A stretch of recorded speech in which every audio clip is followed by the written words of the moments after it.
ರಂಭಾಪುರಿ ಶ್ರೀಗಳ ಕಾರಿಗೆ ಚಪ್ಪಲಿ ಎಸೆದು ರಸ್ತೆ ತಡೆ ನಡೆಸಿದಂತಹ ಪ್ರಕರಣ ಸಂಬಂಧ ಪುರುಷರು ಮಹಿಳೆಯರು ಸೇರಿದಂತೆ ಒಟ್ಟು 59 ಮಂದಿ ವಿರುದ್ಧ ಎಫ್ಐಆರ್ ದಾಖಲಾಗಿದೆ.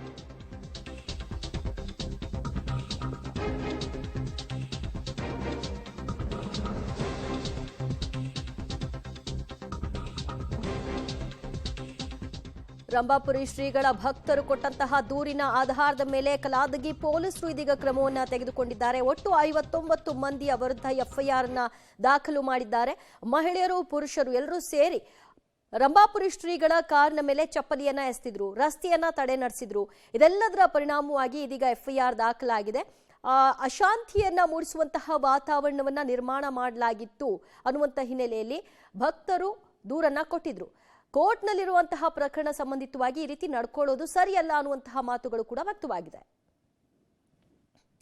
ಈ ಬಗ್ಗೆ ಮತ್ತಷ್ಟು ಮಾಹಿತಿ ಕೊಡ್ತಾರೆ ನಮ್ಮ ಪ್ರತಿನಿಧಿ ರವಿ.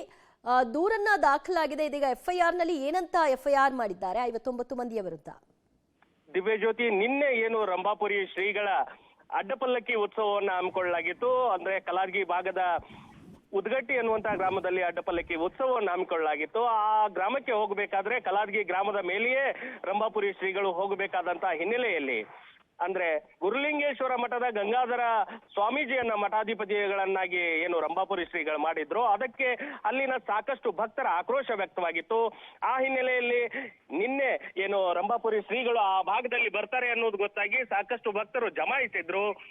ಶ್ರೀಗಳನ್ನ ಭೇಟಿ ಆಗ್ಬೇಕಂತೇಳಿ ಸಾಕಷ್ಟು ಪ್ರಯತ್ನಿಸಿದ್ರು ಸಹಿತ ಅಲ್ಲಿ ಭೇಟಿ ಆಗ್ಲಿಕ್ಕೆ ಪೊಲೀಸರು ಏನು ಅವರನ್ನ ತಡೆಗಟ್ಟಿದ್ರು. ಹೀಗಾಗಿ ಉದ್ರಿಕ್ತಗೊಂಡಂತ ಒಂದು ಗುಂಪು ಏನು ಶ್ರೀಗಳ ಕಾರನ್ನ ಅಡ್ಡಗಟ್ಟಲಿಕ್ಕೆ ಅಥವಾ ಶ್ರೀಗಳ ವಿರುದ್ಧ ಘೋಷಣೆಯನ್ನ ಕೂಗಲಾರಂಭಿಸಿದ್ರು.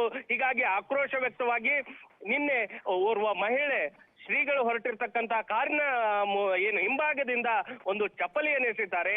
ಆ ಹಿನ್ನೆಲೆಯಲ್ಲಿ ಇಂದು ಏನು ನಿನ್ನೆ ರಾತ್ರಿ 59 ಜನ ಭಕ್ತರ ವಿರುದ್ಧ, ಕಲಾದಗಿ ಭಾಗದ ಭಕ್ತರ ವಿರುದ್ಧ ದೂರು ದಾಖಲಾಗಿರುವಂತದ್ದು. ಅಂದ್ರೆ ಸಮಾಜದಲ್ಲಿ ಶಾಂತಿಯನ್ನ ಕದಡ್ತಾರೆ. ಅಷ್ಟೇ ಅಲ್ಲದೆ ಈ ವ್ಯಾಜ್ಯ ಕೋರ್ಟ್ ನಲ್ಲಿ ಇರುವಾಗಲೂ ಈ ರೀತಿಯಾದಂತಹ ಶಾಂತಿ ಕದಡುವ ಉದ್ದೇಶ ಏನು, ಇದರ ಹಿಂದೆ ಕಾಣದ ಕೈವಾಡ ಇದೆ ಅನ್ನುವಂತ ಕಾರಣಕ್ಕೆ ಸ್ವಾಮೀಜಿಗಳ ಆಪ್ತ ಭಕ್ತರು ಈಗಾಗಲೇ ಕಲಾದಗಿ ಪೊಲೀಸ್ ಠಾಣೆಯಲ್ಲಿ ದೂರು ದಾಖಲಿಸಿರ್ತಕ್ಕಂಥದ್ದು. ದಿವ್ಯ ಜ್ಯೋತಿ, ಥ್ಯಾಂಕ್ ಯು ರವಿ ಹಳೂರ್ ನಿಮ್ಮೆಲ್ಲ ಮಾಹಿತಿಗೆ. ನಿನ್ನೆ ಪ್ರಕರಣ ಆಗಿದ್ದನ್ನು ನಾವು ತನಿಖೆ ಮಾಡ್ತಾ ಇದ್ದೀವಿ. ಯಾರ್ಯಾರ ಮೇಲೆ ತಪ್ಪಿದೆ 100% ಅವರಿಗೆ ಅರೆಸ್ಟ್ ಮಾಡ್ತಕ್ಕಂಥದ್ದು. ಆ ಥರ ಯಾವುದು ಏನು ಆದೇಶ ಇತ್ತಂತಂದ್ರೆ ನಮ್ಗೆ ಏನಾದರೂ ಕೊಡಲಿ, ಏನಾದರೂ ನ್ಯಾಯಾಲಯದ ಏನಾದರೂ ಆದೇಶ ಇತ್ತಂದ್ರೆ ಕೊಡಲಿ. ಈಗ ಅವರಿಗೆ ಪೀಸ್ಫುಲ್ ಪೊಸಿಷನ್ನು ಎಂಜಾಯ್ಮೆಂಟ್ಗೆ ಯಾವುದೂ ತೊಂದರೆ ಮಾಡಬಾರ್ದು ಅಂತ ಆದೇಶ ಇದೆ. ಆರ್ಡ್ರಲ್ಲಿ ಎಂಜಾಯ್ಮೆಂಟ್ ಇದೆ ಅಲ್ಲ, ಅದ್ರ ಮೀನಿಂಗ್ ಏನು? ಈಗ ಅದು ಮೀನಿಂಗ್ ಅಲ್ಲ. ಯಾರು ಏನು ಅಬ್ಜೆಕ್ಷನ್ ಮಾಡಿದ್ರೆ ಅಂದ್ರೆ ಅದ್ರ ಮೇಲೆ ಕೋರ್ಟಿಗೆ ಹೋಗಲಿ.